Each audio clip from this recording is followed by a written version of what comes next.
तो किसी भी गेम के मजे लिए हुए हमें काफी लंबा टाइम हो चुका है, नहीं? तो यार आ जाओ, आज हम फिर से पुरानी चैनल की जो है एक परंपरा को जिंदा करने वाले हैं। किसी एक बहुत अच्छे गेम के अच्छे से मजे लेने वाले हैं और इस बार नंबर लगाया है हमने मेटल गियर राइजिंग रिवेंजेंस गेम का। अब वीडियो शुरू करने से पहले एक चेतावनी, वार्निंग या जो भी तुम उसे बोल सकते हो वो ले लो कि इस वीडियो में हो सकता है अगर आप मेटल गियर राइजिंग के फैन हो तो तुम्हें थोड़ा सा बुरा लग जाए, लेकिन तुम्हारी जानकारी के लिए ये बता दूं कि मैं इस गेम का और राइडन का बहुत बड़ा फैन हो चुका हूँ, बहुत बड़ा पंखा भी हो चुका हूँ। ठीक है, तो इस गेम में जो है मैं ज़्यादातर कमियां जो हैं ज़बरदस्ती की निकालने की कोशिश करूँगा क्योंकि गेम में जो है खुद की कमियां बहुत कम है। यो हेलो माय डेस्क स्प्रेडर्स, तो हम अगेन शुरू कर रहे हैं गेमिंग सिंस का एक और वीडियो। तो इसी नोट के साथ चलिए शुरू करते हैं।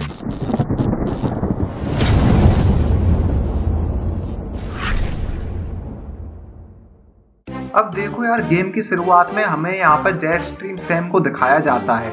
ये गेम में जो है एक तरीके का विलन टाइप कुछ है, मतलब इसको हम पूरी तरह से विलन भी नहीं कह सकते लेकिन अच्छा बंदा भी ये है नहीं, तो इस टाइप का एक पर्सन है। और ये जो है यहाँ पर एक प्राइम मिनिस्टर को मारने आया है जिसकी सेफ्टी की राइडन कर रहा है।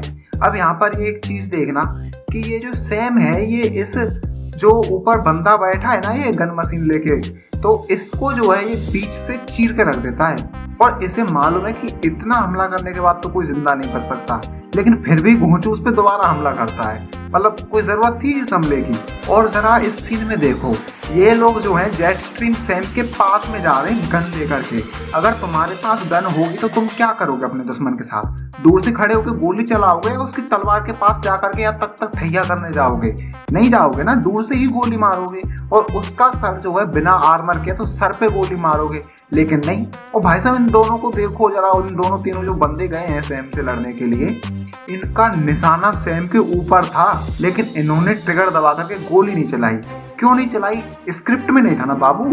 और अगले सीन में हम देखते हैं कि राइडन जो है फाइनली ये जो दुश्मन आए हैं उसके उनसे लड़ने के लिए एक कार से उतरता है और उतरने के बाद जो है इसने जो कोट टाइप और सूट टाइप जो पहन रखा था उसे उतार के फेंक देता है। लेकिन भाई साहब अभी मेरे को ये बात बताओ, हमें हवा में ये जो कोट है ये उड़ता हुआ दिखा दिया, पैंट कहाँ गया ससुर का नाती? ना तो हमें वो फर्श पे पड़ा दिखा, ना हमें वो उड़ता हुआ दिखा, पैंट कहाँ गया? मेरे को ये जानना है ससुर के नाती। मतलब इतना बेशरम तो हमारा हल्क भी नहीं है। ब्रूस बैनर से जब वो हल्क में ट्रांसफॉर्म होता है उसका भी पैंट बच जाता है। अब वो बात बेशक अलग है कि साइंस के अकॉर्डिंग तो पैंट भी फटना चाहिए, लेकिन तुम लोग इतनी बड़ी बड़ी चीज़ें हरे रंग की स्क्रीन पे देख नहीं पाओगे, इसलिए जो राइटर्स हैं, जो मूवी बनाने वाले हैं, वो उसके पैंट को सलामत छोड़ देते हैं, वरना इतना खतरनाक नज़ारा देखने के बाद हो सकता है कुछ लोगों को हार्ट अटैक से मौत आ जाए। लेकिन मेरे को तो ये बताओ कि राइडर का पैंट कहाँ गया? ना तो ज़मीन पे है, ना राइडर ने पहन रखा है, ना उड़ते हुए दिखाया है, तो गया कहाँ? और इस जगह देखो, राइडर ने जो है हवा में तलवार लहराई है और इतने दूर से वो दीवार कैसे कटी? मेरे को इस बात का जवाब चाहिए पहले तो। मतलब हम एक्शन के नाम पे कुछ भी देखें क्या? ये क्या बात होती है? हवा में तलवार चलाओगे दूर से दीवार कट जाएगी? ऐसे नहीं होता बाबू, कम से कम तलवार छूते हुए तो दिखा देते उस चीज से। आलस है भाई साहब। मतलब गेम डेवलपर्स को तो उधर एनिमेशन दिखाना होगा कि दुश्मनों को डराने के लिए दीवार काटने के लिए जा रहा है। इतनी मेहनत कौन करेगा? हवा में तलवार लहराओ, दीवार अपने आप कट जाएंगी। फिजिक्स की भैंस की टैट। तो अगले सीन में अब हम देखते हैं कि राइडन और प्राइम मिनिस्टर जिस कार में जा रहे थे उस कार में राइडन की एक फ्रेंड भी थी जिसका नाम है कोर्टनी। तो अब हमारे लिए ये बात बताओ कि जब कार पलटी है तो हमें मालूम है कि राइडन बाहर लड़ रहा है, कार पलटी है तो हमें पता है कि प्राइम मिनिस्टर उसी के अंदर अभी फंसा हुआ है। कोर्टनी कहाँ गई भूतनी के? ये बताओ हमारे लिए। तो मतलब ये राइडन के साथ नहीं है, ये प्राइम मिनिस्टर के साथ नहीं है, ये मेरे साथ नहीं है। मतलब इतनी बदकिस्मत है, ये मेरे साथ नहीं है। फिर ये गई तो गई कहाँ? अब जरा इस सीन में देखो, मतलब इधर तो मतलब फिजिक्स की कस कस के ऐसी तैसी की गई है। कैसे की गई है? इस सीन में देखो, जो प्राइम मिनिस्टर है वो एक विंडो में से होकर के बाहर निकल रहा है, लेकिन हमें दिखाया जाता है कि दूसरी तरफ की विंडो में से सनडाउनर जो है इस गेम का जो है एक विलन है, वो जो प्राइम मिनिस्टर है उसको पैर पकड़ के ऊपर उठा लेता है। अब जरा सनडाउनर का शरीर देखो और ये चीज से अंदाजा लगाओ कि ये नीचे उस कार पर से खड़ा होकर नीचे झुक भी गया, उसके पैर को पकड़ के ऊपर उठा भी लिया। इस पोजीशन में, जिस पोजीशन में सनडाउनर अभी खड़ा है, क्या इस पोजीशन पर से ये चीज पॉसिबल है? नहीं है बाबू। लेकिन स्क्रिप्ट में नहीं था ना। अब इस जगह जो है राइडन सनडाउनर से पूछता है कि तुम्हें प्राइम मिनिस्टर से क्या चाहिए। इधर सनडाउनर बोलता है कि मुझे इसे मारना है। तो लिटरली अगर मारना है तो कंधे पे उठाने से क्या ही सेंस बनता है, मार देना फिर। मतलब इतना फुटेज खाने की क्या ही जरूरत है। और इसी जगह जो है सनडाउनर इसी के जवाब में बोलता है कि मुझे अभी इसकी जरूरत है। लेकिन गेम में आगे चल के भी सनडाउनर क्या करता है कि प्राइम मिनिस्टर को जो उठा के बुलेट ट्रेन पे ले जाता है और उस बुलेट ट्रेन पे ले जाके मारता है। मतलब वही काम तूने वहां किया, वही काम तू यहाँ कर सकता था कम मेहनत के साथ। जब इसने कार में से प्राइम मिनिस्टर को खींचा है तो दूसरी विंडो पे जाकर के उसकी मुंडी उड़ा सकता था आसानी से। लेकिन नहीं, गेम में फुटेज कहाँ से खाएंगे ये लोग? राइडन को बुलेट ट्रेन का पीछा करते हुए कहाँ से दिखाएंगे ये लोग? जेट स्ट्रीम सैम के साथ फाइट कहाँ से दिखाएंगे ये लोग? अबे स्क्रिप्ट तो फॉलो करनी है ना। अब जरा इस जगह देखो, राइडन को जो है बहुत ज्यादा पावरफुल दिखाया गया है इस गेम में कि ये एक बहुत बड़े मेटल गियर को उठा करके और हवा में फेंक दे रहा है। देखने में बहुत औसम लगता है, मैं मानता हूँ ये बात। लेकिन एक चीज देखो, वेट डिस्ट्रीब्यूशन नाम की चीज होती है कि नहीं होती है फिजिक्स में? होती है ना। फिजिक्स की इतनी भी तो लंका मत लगाओ कि वो खुद आकर के बोले कि ना बाबू छोड़ दे मैंने। मतलब कुछ तो सोचो। जब राइडन ने उस मेटल गियर मशीन को उठाया था और हवा में एक तरफ झुका दिया था तो वेट डिस्ट्रीब्यूशन के हिसाब से वो थोड़ा बहुत उधर करना चाहिए था, फिर इसने घुमा के दूसरी तरफ भी फेंक दिया। तो मतलब समझो ये बिल्कुल ऐसा ही हो गया कि एक छोटे से चूहे ने या फिर मेंढक ने तुम्हें एक उंगली पकड़ के उठा के फेंक दिया। तो जब वो चूहा, मान लो चलो चूहे में इतनी दम आ भी गई कि तुम्हें उठा के हवा में फेंक दिया, मान लो हाइपोथेटिकली मान लो, लेकिन वो तुम्हारी उंगली पकड़ेगा तो तुम्हारा शरीर दूसरी तरफ मुड़ेगा, जमीन पे गिरेगा, फिर उसे उधर से उठा के फेंकना होगा। मशीन का तो कुछ हो ही नहीं रहा है ऐसा। मशीन भी तो मुड़ सकती है ना, मतलब वो भी अच्छी खासी लचीली दिखाई गई है इस जगह पे। मतलब वो भी उछल पा रही है, अपने हाथ पैरों को इधर उधर हिला पा रही है। मशीन के भी हाथ पैर हैं तो वो इधर उधर नहीं कर रहे हैं, वो बिल्कुल स्टिल है अपनी जगह। मतलब जैसे खुद कह रहे हो आ और मुझे उठा के फेंक दे। क्यों? क्योंकि गेम की स्क्रिप्ट में यही है। और जरा इस सीन में देखो भाई साहब, इस सीन को देखने के बाद आंखों को सुकून तो बहुत मिला, लेकिन लॉजिक जो है खून के आंसू हो गया। ऐसे कोई बंदा मिसाइलों पर कैसे ही पैर रख के भाग सकता है? और मिसाइलें इतनी ही दूरी पर आ रही हैं क्या कि राइडन उन पर पैर रख ले? और जब राइडन उनके ऊपर पैर रख भी रहा है तो वो मिसाइलें अपोजिट डायरेक्शन में जा रही हैं। तो राइडन के पैर रखते ही जो उसका पैर है वो भी अपोजिट डायरेक्शन में ही खींचेगा। एक तरीके से जैसे ही राइडन उस पर वजन रखेगा तो उसको ऐसा लगेगा कि मेरे पैरों को नीचे जमीन खिंच गई पूरी। तो उस हिसाब से राइडन को वहां गिरना चाहिए, लेकिन ना, राइडन गिरेगा नहीं। क्यों? क्योंकि वो गेम का हीरो है। और अब देखो गेम में ये वाला सीन, राइडन को उस दीवार पर से नीचे भागते हुए देखना बहुत कूल था, मैं मानता हूँ। लेकिन इस जगह फिजिक्स की तो पूरी भैंस का झोपड़ा कर दिया गया भाई साहब। मतलब ऐसे कैसे उतर सकता कोई आदमी? मतलब न्यूटन का थर्ड लॉ तो देखा होगा ना तुमने, मतलब सुना होगा, देखा नहीं होगा, सुना होगा कि हर बल के विपरीत और इक्वल बल लगता है, फोर्स लगता है जो है।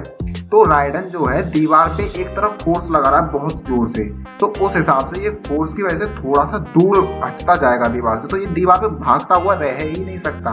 अब तुम इसके जवाब में बोलोगे कि बिल्डिंग जो है थोड़ी सी टेढ़ी हो चुकी है। बाबू वो टेढ़ी नहीं हुई है, वो कैमरा एंगल की वजह से लग रही है। दीवार अभी भी बिल्कुल सीधी है तो उसे दीवार पे इस तरीके से भागते हुए नहीं दिखा सकते तुम लोग। और जरा तुम इस चीज पर भी थोड़ा सा जस्टिफिकेशन करने की कोशिश करना कि फ्लैश की तरह अगर राइडन की स्पीड बहुत ही ज्यादा तेज है, मैं मानता हूँ राइडन बहुत तेज है, लेकिन इस जगह जरा देखो, राइडन जो है दीवार पर से जंप लेकर के खड़ा हुआ है। और जब राइडन दीवार से जंप लेकर के खड़ा हुआ है तो वो दीवार से दूर ही हटना चाहिए। वो वापस दीवार की तरफ क्यों खींचेगा जब धरती उसे अपनी तरफ खींच रही है ऑलरेडी ग्रेविटी की वजह से? दीवार की तरफ नहीं खींचेगा वो। और दीवार पे अगर भागने वाली बात यहाँ चल ही रही है तो जरा इस सीन में देखो, यहाँ राइडन जो है जमीन को छोड़ करके दीवार पे भागने गया है जिससे कि वो बुलेट ट्रेन को जल्दी पकड़ सके। अब जरा मेरे को एक बात बता चमनचूतिए कि जमीन जो है वहां तुम्हें ग्रेविटी की मदद से भी थोड़ी सी और ज्यादा मदद मिलेगी, और वो बिल्कुल सपाट है जिधर तू बिना टेंशन के भाग सकता है। तू जिस दीवार पे भाग रहा है उस दीवार में हो सकता है किसी की बैल्कनी हो, किसी की विंडो हो जिसमें तेरा पैर जा सकता है। तुझे उन चीजों का ध्यान रखते हुए भागना है, तो वहां पर ऑब्वियसली तेरी स्पीड जो है धीमी हो जाएगी। जमीन पे तेरे को किसी चीज का ध्यान नहीं रखना, सीधा भागे जा। तो इस चीज का क्या सेंस बनता है बे? मतलब अगर ये बोलेगा कि दीवार पर से जंप लेने के लिए मैं उधर चढ़ा था, ना बाबू, दीवार पे बाद में भी जंप ले सकता था। तू पहले करीब पहुंच जाता, उसके बाद दीवार पे जंप लेके तू बुलेट ट्रेन पहुंच सकता था। लेकिन गेम की स्क्रिप्ट, हाय रे तौबा, क्या क्या कांड करवा दिया हीरो से। और इस जगह सनडाउनर बोलता तो ऐसा है कि मुझे प्राइम मिनिस्टर की कोई जरूरत ही नहीं है। मतलब तूने पहले भी क्या उखाड़ दिया उसे किडनैप करके लाने से पहले? जैसे तेरे को पहले तो बहुत जरूरत थी, तू उसे वहीं मार सकता था। बस राइडर के कुछ अच्छे एक्शन सीन्स को जो है दिखाने के लिए उधर नहीं मरवाया है इसको, गेम की स्क्रिप्ट में नहीं था क्लियरली। और जरा इस जगह देखो, राइडन के सामने जब सनडाउनर उस प्राइम मिनिस्टर को मारता है तो राइडन के मुंह से क्या निकलता है? नो। और वो भी मारने के बाद, मारने से पहले राइडन एक शब्द नहीं बोला है। जब उसने प्राइम मिनिस्टर की छाती फाड़ दी है ना बिल्कुल, तब उसके मुंह से निकला है नो। लिटरली उससे पहले वो बहुत कुछ बोल सकता था लेकिन वो नहीं बोला। और इससे अगला सीन तो भाई साहब कतई जहर है, कतई जहर लिटरली। जरा मैं बोल क्यों रहा हूँ, ये देखो यहाँ पर तुम लोग क्लियरली देख पा रहे हो कि जो जेट स्ट्रीम सैम है उसने अपनी पीठ फेर रखी है। जिधर प्राइम मिनिस्टर को मारा जा रहा है उसने उधर से अपनी पीठ फेर रखी है, और यहाँ पर वो अपने सीने पर से खून को साफ कर रहा है। कोई सेंस बन रहा है इस बात का? अगर खून के छींटे आने थे तो उसकी पीठ पे आने थे, उसको अपनी पीठ साफ करनी थी। छाती कैसे साफ करोगे जब उधर खून आया ही नहीं? और इस जगह जो है सैम बोल रहा है कि जो तलवार है ये लोगों को मारने के लिए मतलब एक तरीके से प्यासी होती है, और तू अपनी इस तलवार को रोके रख रहा है, किसी को मारने से बच रहा है। लिटरली गेम के शुरुआत से हम देखते आ रहे हैं कि लोगों को इतने टुकड़ों में बांटता हुआ आ रहा है राइडन की गिनना भारी पड़ रहा है, और ये बोल रहा है कि ये अपने ब्लेड को जो है होल्ड बैक कर रहा है। अबे कतई नहीं कर रहा है वो। और भाई साहब ये सीन देख करके तो वास्तव में मेरा खुदकुशी करने का मन हो रहा था, क्योंकि इस सीन में देखो ये टनल में से जो है राइडन को मारने के लिए तलवार ऊपर करता है, लेकिन टनल में से निकल भी आता है, बाहर देखता है, बोलता है मतलब लकी डेविल, और उसके बाद भी जो है इसके ऊपर तब गोलियां चलना शुरू करते हैं। मतलब तलवार को इस तरीके से नीचे जब लाएगा तो उसमें तो 2-4 घंटे लग जाएंगे ना, कि नहीं तलवार नीचे लाने में टाइम लगा है राइडन को मारने में।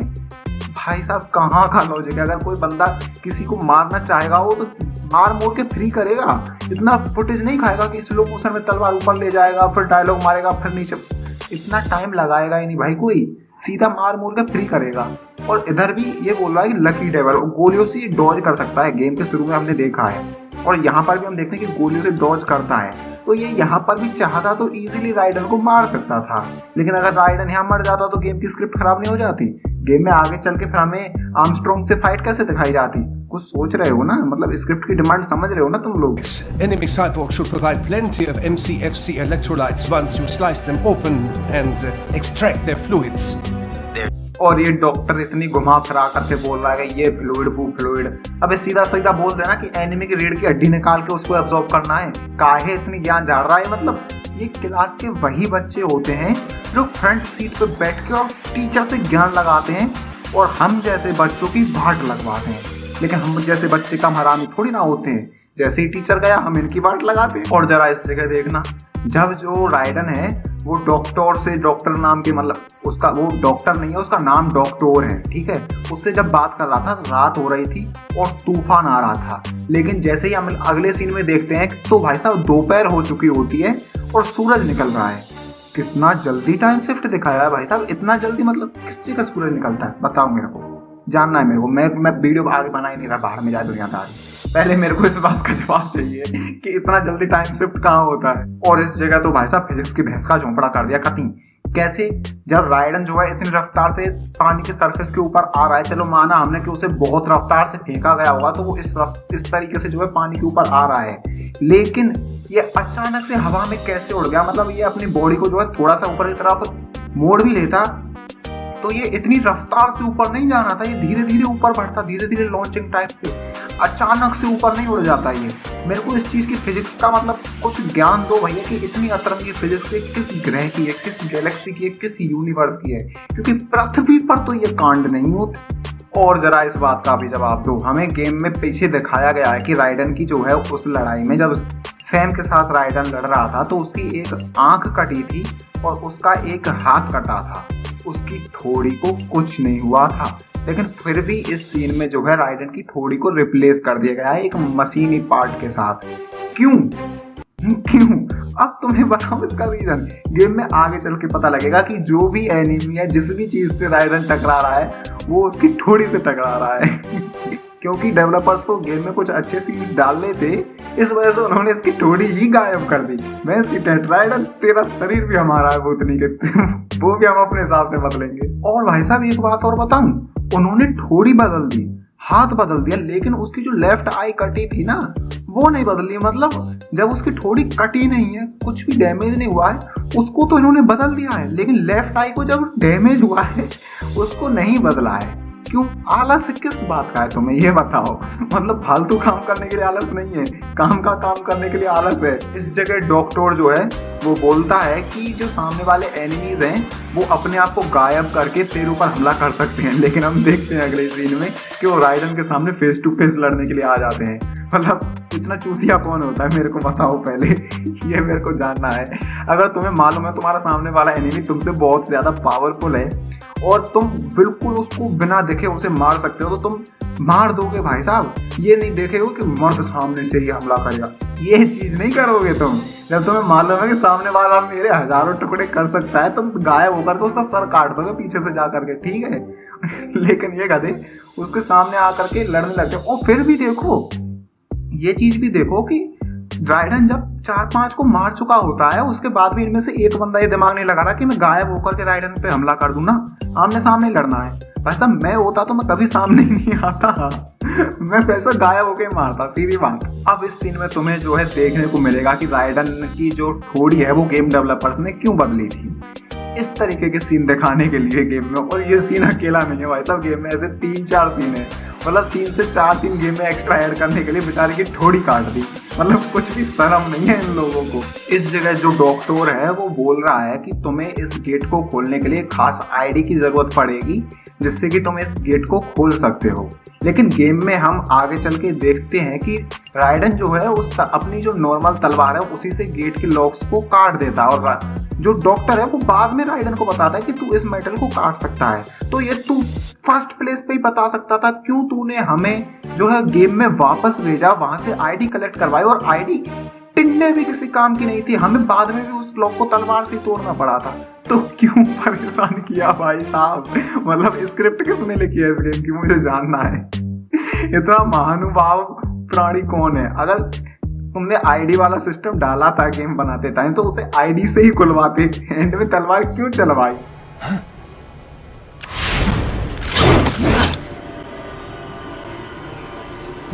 Raiden, what's happening? Your heart rate spiked. Yeah, I just dodged a bullet. भाई साहब ये तो सच में गोली डॉज की थी उसने। मतलब इतने खतरनाक तरीके से अगर कोई गोली चलाए तो तुम डॉज कर दोगे? मैं तो नहीं करने वाला भाई साहब, मैं तो खा लूंगा गोली, मेरे को मतलब नहीं दुनियादारी से। अपन ठहरा खंड सिंगल। मुझे एक बात बताओगे, ऑयल रिफाइनरी में लिक्विड नाइट्रोजन का क्या काम है?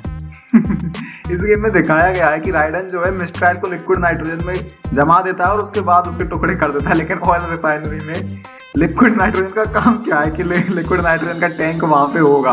और जरा इस विलन को देखो, इस विलन को गेम में डाला क्यों गया है मेरे को आज तक समझ में नहीं आया। मतलब गेम को खत्म किए हुए मुझे इतने दिन हो गए हैं, मैंने स्टोरी वीडियो भी बना दी, उसमें भी मेरे को समझ में नहीं आया इस विलन को जो है क्यों डाला गया है। क्यों? क्योंकि कहाँ ये पूरे कंट्री पर जो है मतलब राज कर लेता है अपना, और मिस्ट्राइल के मरने के बाद खुद ही मतलब एक ऑयल टैंक के ऊपर चढ़ के खुद को उड़ा लेता है। क्या साबित करना चाहता था ये? इसने तो खुद ही अपना जो कंट्री का जो कंट्रोल है वो सीधा ही राइडन के हाथों में सौंप दिया। इसने किया ही क्यों था ये काम, मुझे जानना है। मतलब यार कुछ जगह ऊपर तो इस गेम की स्क्रिप्ट बिल्कुल भी मेक सेंस नहीं करती है। राइटर इधर आओ, गाल लेके आओ इधर, मैंने 2-4 झापड़ मारने तुम लोगों के। No problem. Stealth's my specialty. Right. Ridden बोलता है कि मैं चुपचाप से मारने में माहिर हूँ। लिटरली ये बंदा चुपचाप से मारता है। अबे ये भीड़ में कूद के टुकड़े मचा देता है लोगों के, और ये बोल रहा है कि मैं स्टेल्थ से लड़ने में माहिर हूँ। अबे तू नहीं है, तू उड़ के और कूद के चीर फाड़ करने में स्पेशल है, स्टेल्थ में मारने में नहीं है। लिटरली गेम में मुझे खुद याद नहीं है कि मैंने शायद 4 या 5 को स्टेल्थ के साथ सक्सेसफुली मार पाया हूँ, बाकियों से मुझे आमने सामने लड़ना पड़ा था। तो स्टेल्थ के मामले में तो भैया राइडन का कुछ ना होना। और इस गेम में देखो एक चीज दिखाऊं तुम्हारे लिए, इस गेम में इतनी हाईटेक टेक्नोलॉजी दिखाई गई है कि इंसान के शरीर के किसी भी पार्ट को किसी भी मशीनी पार्ट से रिप्लेस किया जा सकता है। मतलब यहाँ तक कि दिमाग तक को, दिल तक को, हाथ पैर, कोई भी पार्ट हो शरीर का, उसे रिप्लेस किया जा सकता है। लेकिन इस गेम में इतनी हाई टेक्नोलॉजी नहीं है कि किसी कैमरा में HD रिकॉर्डिंग तो डाल देंगे, जरा देखना कैसी फुटेज है ये। इस जगह जो केविन है, जो राइडन का दोस्त है, वो बोल रहा है कि कोई भी हमारी बातों पर विश्वास नहीं करेगा कि यहाँ इस फैक्ट्री में या फैसिलिटी में ये सारी हरकतें हो रही हैं कि बच्चों के दिमागों को निकाल करके उन्हें साइबॉक्स बनाया जाने वाला है, किलिंग मशीन्स बनाए जाने वाला है। लिटरली तुम लोगों के पास वीडियो प्रूफ है, तुम्हारे लिए वीडियो मिल चुके हैं जहाँ पर वो लोग इस चीज़ के बारे में बात कर रहे हैं। तुमने वो चीज़ भी रिकॉर्ड कर ली जहाँ पे बच्चों के दिमाग जो हैं एक जगह रखे गए हैं, आंखें उनकी तुम्हारी तरफ देख रही थी। इससे बड़ा क्या सबूत चाहिए तुम लोगों के लिए, मुझे जानना है। और इस जगह जो साइंटिस्ट है जो इन बच्चों के दिमागों को निकाल करके उन्हें साइबॉक्स बॉडी में डालने का जो काम कर रहा है, वो उस छोटे से बच्चे के सर पे बंदूक लगा करके बोल रहा है कि अगर तुमने शीशा तोड़ा तो मैं इसका दिमाग खोल दूंगा। लेकिन इसको ये नहीं पता कि अगर इसने इस बच्चे का दिमाग खोला तो राइडन इसका क्या क्या खोलेगा। लिटरली मतलब इस बंदे को यहाँ आने की जरूरत ही नहीं थी, क्योंकि इसको अच्छे से मालूम है कि राइडन किस चीज के लिए केपेबल है। मतलब इसे अच्छे से मालूम है, लेकिन उसके बाद भी ये खुद आता है और उस बच्चे के सर पे बंदूक तान के आता है। और इसे मालूम है कि राइडन इतना तेज है कि ये थोड़ा सा भी हिल नहीं पाएगा, उससे पहले राइडन इसको आके चीर देगा। लेकिन उस सिचुएशन में ये बंदा उस बच्चे के सर पे बंदूक लगा के लाया है। समझ रहे हो तुम लोग। और बाई चांस चलो मान लो ये जो साइंटिस्ट है राइडन के सामने इस बच्चे को मार भी देता, ठीक है, चलो मार दिया इसने, उसके बाद इसे कौन बचाता। भाई साहब मैं ये वाली सिक्योरिटी लेके जाता भी ना अपने साथ तो कभी नहीं जाता, होती भी ना मेरे पास ऐसे। अबे एक बच्चा, मेरे साथ 10 बच्चे होते ना मैं जिन्हें मार सकता हूँ और सामने वाले से बच सकता हूँ, मैं नहीं जाऊंगा भैया। पहली बात तो बच्चों को मारना गलत बात पहली बात, ठीक है। दूसरी बात, ऐसे बंदे के सामने तो मत ही जाओ जो तुम्हारे टुकड़े करते टाइम गने भी नहीं। और ये बंदा जो है उम्मीद कर रहा है कि राइडन जो है एक बच्चे की जिंदगी को बचाने के लिए 10-12 बच्चों की जिंदगी को खतरे में डालेगा। ये पॉइंट जब मतलब रेलेवेंस दिखा सकता था अपना कि जब वो बच्चा था वो राइडन का कोई खास लग रहा होता, उसका खुद का बेटा होता, लेकिन ये बच्चा राइडन का कुछ नहीं लगता।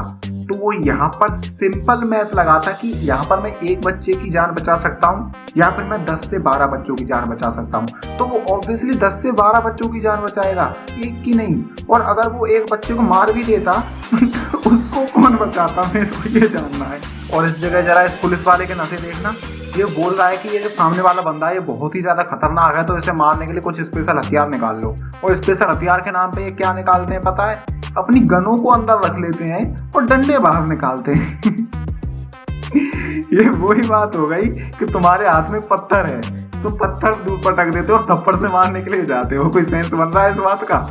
और इस सीन में जरा देखो कि जो सैम है उसने किसी तरीके से जुगाड़ करके जो है राइडन को ये पावर दे दिया है कि वो जो सामने वाले सोल्जर्स हैं उनके जो मन में चल रहा होता है, जो दिमाग में चल रहा होता है, वो चीजें वो सुन सकता है। तो राइडन इस जगह सुनता है कि वो जो सोल्जर्स हैं वो उससे डरे हुए हैं, लेकिन क्योंकि उनके दिमाग में जो है नैनो मशीन लगी हुई हैं तो मजबूरन उन्हें राइडन से लड़ना पड़ रहा है।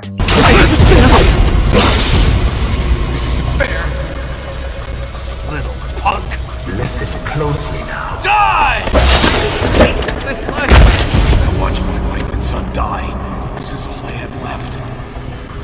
और राइडन जो है इसी वजह से जो है उन कॉप्स पर हमला नहीं करता, खुद अधमरा हो जाता है।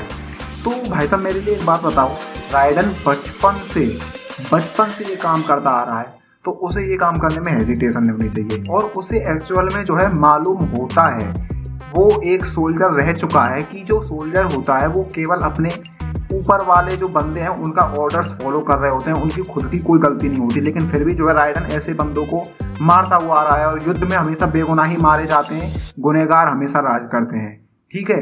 तो राइडन को ये जो बात थी ना ये एक्चुअल में पता थी, है ना, लेकिन उसके बाद भी ये जो है इन दोनों पर हमला करने से रुक रहा है और खुद को हर्ट होने दे रहा है। ये कोई भी चीज मेक सेंस नहीं कर रही है, क्योंकि तू अब ऐसा कुछ भी नहीं करने जा रहा है जो तूने पहले नहीं किया हो।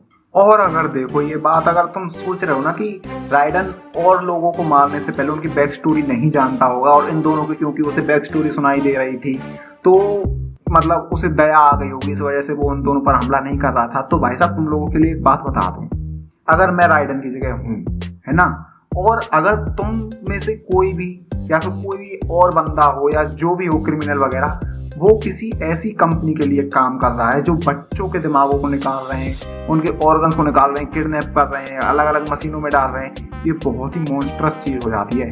अब चाहे फिर उसके बाद तुम्हारी बैक स्टोरी कितनी भी मासूम हो, कितनी भी मतलब बेचारे पने की क्यों ना हो, मैं उस बंदे को बेरहमी से मारे बगैर नहीं मानूंगा अगर मैं राइडन की जगह हूँ तो, क्योंकि इतनी मॉन्स्ट्रस चीज करने के बाद उस बंदे को जीने का हक तो नहीं है, ये तो पक्की बात है। अब जरा इस बॉस फाइट में देखो, यहाँ पर एक बॉस फाइट दिखाई जाती है जिसका नाम है मॉनसून। जो बॉस फाइट है उसका नाम है मॉनसून, और उसके पास पावर्स हैं कि वो किसी भी मेटल की चीज को उठा सकता है, उसे इधर उधर तोड़ सकता है, मरोड़ सकता है, मतलब उसके मन में जो आए वो कर सकता है। तो राइडन भी तो मेटल का ही है सर, तुम उसे उठा करके उसके टुकड़े क्यों नहीं कर देते?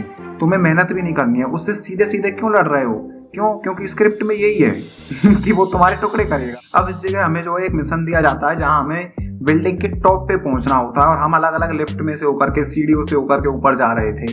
लेकिन अगले ही कुछ सीनों में हमें दिखाया जाता है कि राइडन जो है बिल्डिंग के ऊपर दीवार पर से होकर के जा रहा है। मतलब अगर तू दीवार के ऊपर जा ही सकता था तो तूने पहले ही इतनी मेहनत क्यों उठाई कि अंदर बिल्डिंग में घुसेगा, उसके बाद एनिमीज से लड़ेगा, इसको मारेगा? इतनी टेंशन लेने की जरूरत ही नहीं सर, आप सीधा ही बिल्डिंग पर भाग कर जा सकते थे। और इस जगह देखो, जब राइडन सनडाउनर को हरा देता है और सनडाउनर बिल्डिंग पे से नीचे गिर जाता है, तो अगले सीन में हमें दिखाया जाता है कि सनडाउनर ने जो है एक हेलीकॉप्टर को नीचे से पकड़ लिया और उससे लटक करके वो ऊपर आया है। लेकिन मेरे को एक बात बताओ, बहुत रफ्तार में बोल लिया मैं, लेकिन मेरे के लिए जो है एक बात बताओ कि जब हेलीकॉप्टर की पंखुड़ियां घूम रही हैं, है ना, और ऊपर से कोई बंदा गिर रहा है, तो वो हेलीकॉप्टर को नीचे से कैसे ही पकड़ लेगा? वो पहले पंखुड़ियों पे करेगा और वो उसे नहीं छोड़ने वाली, उसका जी जा नहीं लगता है पंखुड़ियों का वो कि वो उसे छोड़ देंगी, अबे टुकड़े कर देंगी तेरे। और इस जगह हमें दिखाया जाता है कि 3 घंटे में ही जो है राइडन को पाकिस्तान पहुंचना है, क्योंकि वहां पर जो है प्राइम मिनिस्टर को मारा जाएगा, अमेरिका वाले को, क्योंकि अमेरिका का जो प्राइम मिनिस्टर है वो गया है पाकिस्तान के दौरे पे। लेकिन हमें यहाँ दिखाया जाता है कि हजारों बच्चों के दिमागों को जो है एक हेलीकॉप्टर में भर लिया गया है। तो मेरे लिए एक बात बताओ, 3 घंटे के अंदर अंदर तुमने हजारों बच्चों के दिमागों को कैसे भर लिया? और उसी 3 घंटे में राइडन को जो है एक फैसिलिटी पर पहुंचना है जहां से उसे एक प्लेन पकड़ना है, उस प्लेन को पकड़ के उसे उसी 3 घंटे के अंदर पाकिस्तान भी पहुंचना है। भाई साहब 3 घंटे में तुम क्या क्या कर लोगे मेरे लिए बता दो। मतलब 3 घंटे छोड़ो, 6-7 घंटे तो इन दिमागों को इस हेलीकॉप्टर में भरने में लग जाने थे, अगर कितने भी आप मैन पावर लगाते तो कम से कम, वरना 1 से 2 दिन का काम है ये। लेकिन इन्होंने 3 घंटे लगे भी कहाँ भाई साहब, 10-20 मिनट में कर लिया इन्होंने। तो इतना तेज भाई साहब किसने किया, मेरे को जानना है। भाई साहब इस गेम के जो राइटर है ना, गारंटी से उन्होंने सर्फ एक्सल और वॉशिंग पाउडर निरमा दोनों के मिला के नशे किए जानता हूं मैं। और भाई साहब लाइफ बॉय की टिक्की चकने के तौर पे काम मिली है। मैंने बोला था ना कि थोड़ी को किस लिए चेंज किया गया था, ये सीन भी देख लो, जब हेलीकॉप्टर की पंखुड़ी से राइडन की थोड़ी टकराती है। तो मैंने बोला था ना गेम के शुरुआत में ही कि तुम लोगों के लिए ऐसे बहुत से सीन देखने को मिलेंगे, तो हाँ ये सीन भी उन्हीं में से था।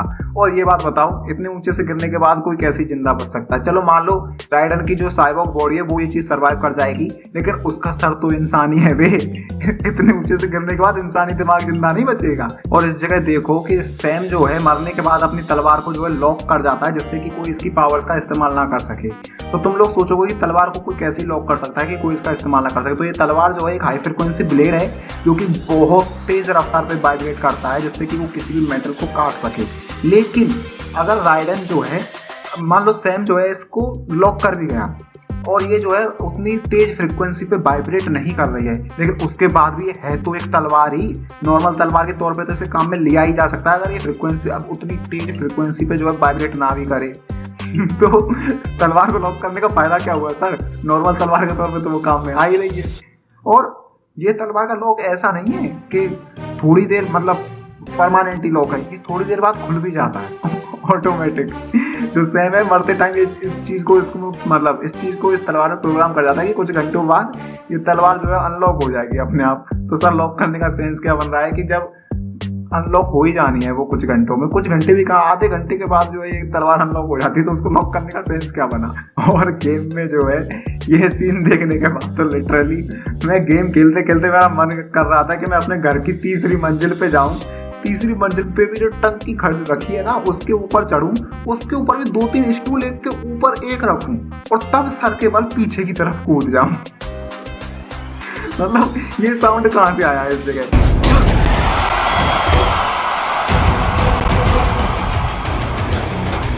यहाँ ना पब्लिक है, ना कोई फुटबॉल मैच हो रहा है, ना कुछ हो रहा है, लेकिन ना गेम में जो है फील डालनी वैसा पूरी पूरी।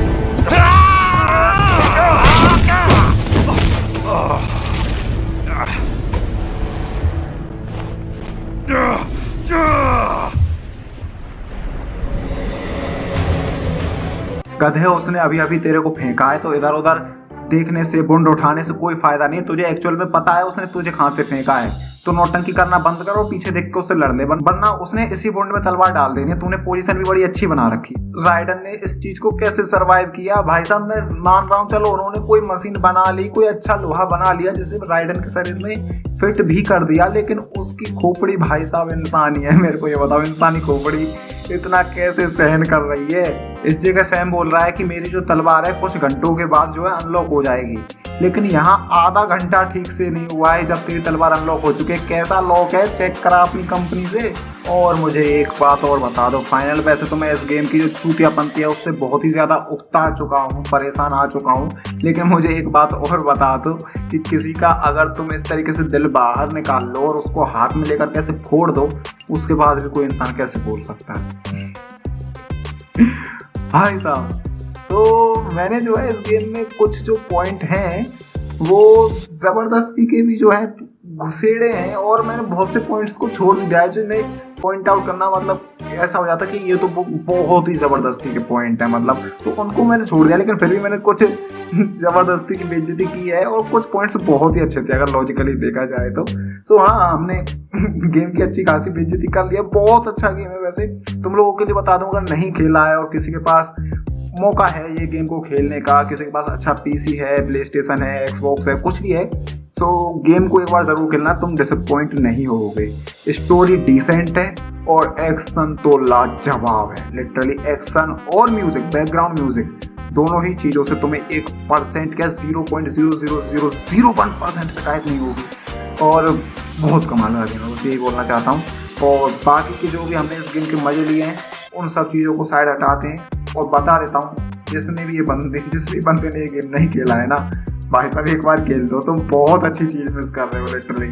और इसी नोट के साथ मैं फिलहाल ये जो वीडियो यहीं पे ख़त्म कर रहा हूँ। इस वीडियो को जो है लाइक, शेयर और चैनल को सब्सक्राइब वगैरह जो करना होता है तुम कर दिया करो, मेरे से हर वीडियो में ना बुलवाया करो, ठीक है। फिलहाल मैं मिलता हूँ किसी और वीडियो में, तब तक के लिए अपना क्या लगना, अपने अपनों का क्या लगना, मेरी तरफ से टाटा।